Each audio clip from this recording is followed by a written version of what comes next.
Railway रुळावर उभं राहून रील बनवणे बेतले तरुणाच्या जीवावर। रील बनवताना रेल्वेच्या धक्क्याने युवकाचा मृत्यू। लाईव्ह व्हिडिओ आला समोर।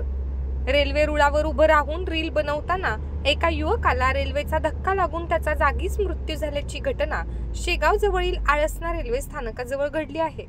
तर रील बनवताना त्याच्यासोबत असलेल्या त्याचा मित्र गंभीर झाल्याची माहिती आहे। मृतकाचे नाव शेख नदीम शेख रफिक असून तो खामगाव तालुक्यातील पिंपळगाव राजा येथील रहिवासी आहे। आळसना गावात लग्नाच्या रिसेप्शनसाठी हा युवक आला होता। त्यावेळी गावाजवळ असलेल्या रेल्वे रुळावर रील बनवण्याचा मोह या युवकाला सुटला व मित्रासह ते रेल्वे रुळावर रील बनवण्यासाठी पोहोचले। दरम्यान रील बनवताना कानात हेडफोन लावलेला असताना रेल्वे आल्याचे शेख नदीमला कळलं नाही आणि त्याला रेल्वेचा धक्का लागला। या घटनेचा लाईव्ह व्हिडिओ समोर आला आहे।